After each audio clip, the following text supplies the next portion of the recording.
নিত্যযাত্রীদের সুবিধার্থে চলতি বছর গঙ্গাসাগর সেতু নির্মাণের সিদ্ধান্ত নিয়েছিল রাজ্য সরকার। পুণ্যার্থী থেকে নিত্যযাত্রীদের গঙ্গাসাগর যাবার একমাত্র পথ মুড়িগঙ্গা। তার উপরেই সেতু নির্মাণের সিদ্ধান্ত নেয় সরকার। এবার সেই কাজে শুরু হলো জমি অধিগ্রহণ। কচুবেড়িয়া ও কাকদ্বীপ এলাকা গঙ্গাসাগর সেতুর সংযোগকারী মাধ্যম। এবার জমি অধিগ্রহণের কাজে হাত দিলেন উন্নয়ন মন্ত্রী বঙ্কিম হাজরা। কারোর হয়তো 3 শতক 4 শতক এই মিলে আজকের আমরা 8 জনের হাতে আমরা প্রায় 28 লক্ষ থেকে 29 লক্ষ টাকার চেক আমরা তাদের হাতে তুলে দিলাম। এবং আমাদের জেলা প্রশাসনের তরফ থেকে আমাদের দুজন উচ্চ পর্যায়ের যারা সরকারের ন্যস্ত দায়িত্ব নিয়ে এসেছিলেন তাদেরকেও, যারা চেক নিয়ে কাগজপত্র রেডি করে নিয়ে এসেছিলেন তারাও দুজন এখানে আছেন, তাদেরও ধন্যবাদ জানাই।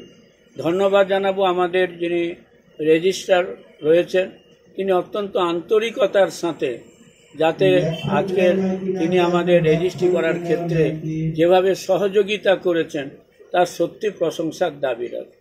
জমিদাতা 8 জনের হাতে চেক তুলে দেন মন্ত্রী মহাশয়। সেতু নির্মাণে কারোর বসত বাড়ি বা কারোর চাষের জমি এলাকা বাসিন্দারা উন্নয়নের স্বার্থে সরকারের হাতে তুলে দিয়েছেন।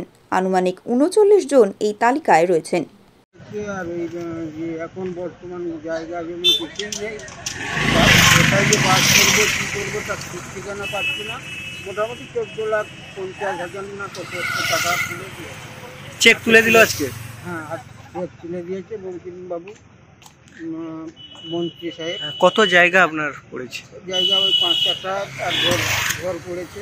ঘরটা বাস্তুটা পড়েছে, মোটামুটি ঘরটাই ঘরটা চলে গেছে। আর আমি ছেলেপুলে নিয়ে কোথায় থাকবো, কী ব্যাপার তার কোনো ঠিক ঠিকানা এখন নেই।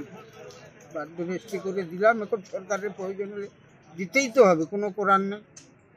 যেহেতু দলিলে লেখা আছে তার বাস্তু সরকারের প্রয়োজন হলেই দিতে হবে, তাকে কোনো করার নেই। আর সেই জন্য মোটামুটি রেজিস্ট্রি করে দিয়েছি স্বইচ্ছা আজকে। তাহলে স্বইচ্ছা দিয়ে দিয়েছি, আর কী করবো। চেক তুলে দিলেন? হ্যাঁ, চেক তুলে দিয়েছে আমাকে 14,50,000 কত টাকা। ভুয়ো খবর নয়, আসলেই তৈরি হবে গঙ্গাসাগর সেতু। আর সেই কাজ ইতিমধ্যেই শুরু হয়ে গিয়েছে বলেই জানান উন্নয়ন মন্ত্রী।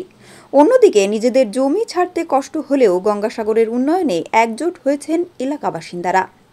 দক্ষিণ 24 পরগনা থেকে গোপাল শীলের রিপোর্ট, ওঙ্কার বাংলা।